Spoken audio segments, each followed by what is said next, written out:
Bonjour, pour commencer, mon projet d'intégration se nomme Décoder la manosphère entre extrémisme et empowerment. Ça porte sur la masculinité toxique et l'axe d'intervention choisi est celui de la prévention. Ma clientèle se situe entre 15 et 17 ans, ce qui nous donne une fenêtre d'action propice à l'adoption d'attitudes et de comportements indispensables afin d'intégrer une bonne notion de la masculinité et donc de prévenir l'assimilation de stéréotypes de genre toxiques. Les adolescents sont particulièrement réceptifs aux normes sociales qui définissent ce qu'est être un homme. Cette lettre de repère-là peut les amener à intérioriser des modèles de masculinité qui sont rigides. De plus, c'est entre 12 et 15 ans avec la maturation cérébrale que les adolescents commencent le développement de leur pensée critique.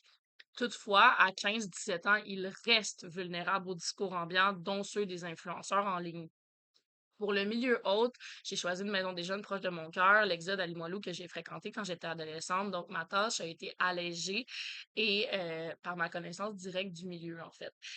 Les maisons des jeunes nous offrent plusieurs avantages entre nous, intervenants en santé sexuelle, dont le lieu sécuritaire, inclusif et sans jugement. On a aussi le soutien et l'accompagnement d'intervenants, ce qui nous facilite réellement la tâche quant à la gestion. Et surtout, ben, la participation est volontaire comparativement à un cadre scolaire obligatoire. Comme l'identité et la masculinité est un sujet sensible, j'ai fait énormément de recherches pour soutenir mes propos. Voici les deux sujets qui m'ont le plus marqué.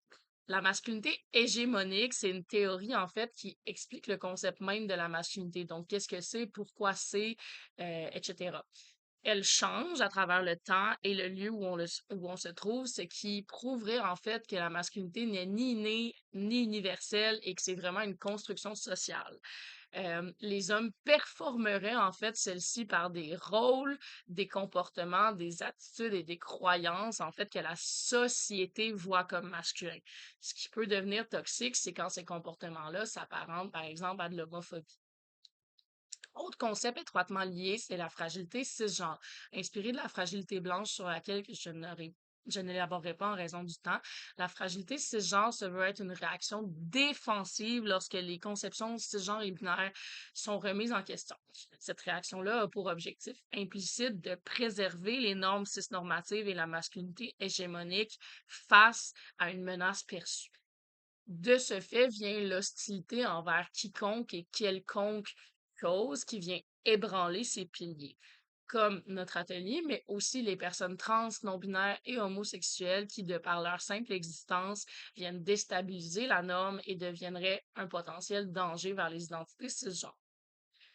En parlant plus spécifiquement de l'atelier, maintenant, la plus grande force de notre atelier, c'est réellement que les participants en sont une partie intégrante. Ça favorise la motivation, la participation et l'intégration de l'information comparativement à un exposé magistral. De plus, il y a un réel besoin de recevoir de l'information nuancée chez les adolescents. Nous le savons, les discours sur Internet sont polarisés et biaisés. À cause des algorithmes, les personnes se retrouvent souvent dans une bulle où seul le type de contenu qu'ils regardent sont présentés, ce qui influence leurs idéologies. Finalement, c'est certain que notre atelier peut avoir l'air moralisateur. Personnellement, je suis une femme cisgenre, donc la masculinité, je ne l'ai jamais vécue ou performée. Sauf que je ne suis pas là pour expliquer c'est quoi être un homme, leur apprendre à être un homme. Je suis ici pour les informer sur la masculinité toxique et le masculinisme. Et que par eux-mêmes, ensuite, ils créent une version de la masculinité qui, j'espère, sera saine. Nous sommes maintenant rendus aux parties des questions. Donc, je commence avec les questions sur les habiletés et l'attitude à adopter durant l'intervention. J'ai choisi la question. Lors de l'animation de votre atelier, une participante émet des propos déplacés ou ridiculise le sujet durant la rencontre. Comment réagissez-vous? J'accueillerai le commentaire sans juger la personne. Un commentaire reste un commentaire, qu'il soit positif ou négatif, mais je devrais recadrer le propos afin de maintenir un climat sécuritaire pour tout le monde dans l'atelier. On s'attend à des réactions, on s'attend à de fortes réactions, même étant donné le sujet sensible de l'atelier, mais aussi à cause de la fragilité identitaire qui est caractéristique des adolescents. Si nécessaire, toutefois, j'inviterai la personne à poursuivre la discussion en privé avec un intervenant ou à la fin de l'atelier pour ne pas nuire au déroulement. Deuxième question est en rapport avec les caractéristiques spécifiques de la clientèle. J'ai choisi, selon vous, quels sont les sujets, thèmes incontournables à aborder auprès de votre clientèle en lien avec l'enjeu ciblé de votre atelier? Pourquoi?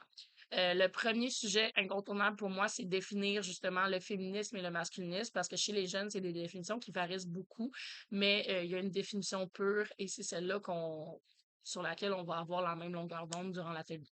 Ensuite, on va aborder justement les pièges que les influenceurs utilisent pour attirer les jeunes dans leur filet, les conséquences d'adhésion à ces groupes-là, les mythes sur la masculinité.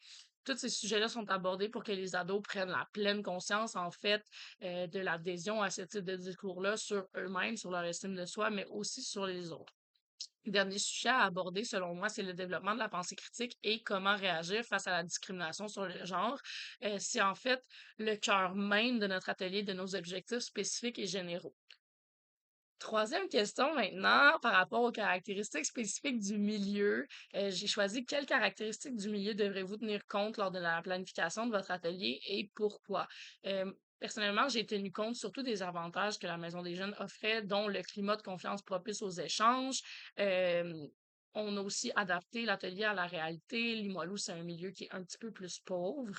Euh, Finalement aussi, ben, les jeunes, ils viennent socialiser régulièrement, donc les intervenants les connaissent. Donc, j'ai vraiment dans l'atelier laissé une mention que les intervenants peuvent nous aider quant à la gestion des participants. Donc, on maintient l'ordre, le climat inclusif, tout en restant proactif dans nos objectifs d'atelier. Pour terminer, la clientèle avec laquelle il me serait le plus difficile de travailler serait les auteurs de crimes violents envers la personne. J'ai plusieurs raisons personnelles, dont ma forte réaction émotionnelle, mes valeurs et surtout la difficulté à démontrer de l'empathie envers des personnes qui ont commis de tels gestes. Mais j'ai aussi des craintes au niveau professionnel, dont la gestion du contre-transfert et la crainte de banaliser les actes durant l'intervention. Si je devais absolument intervenir auprès de cette clientèle-là, je devrais trouver un équilibre entre accompagner la personne en tant qu'humain et non en tant que criminel et respecter ma sécurité et mes valeurs fondamentales. Je crois que ça serait possible en gardant une attitude professionnelle et neutre, ainsi qu'en maintenant un cadre fixe pour la rencontre, pour assurer la sécurité de moi-même et du client. Donc, c'est ce qui termine mon exposé oral. Merci.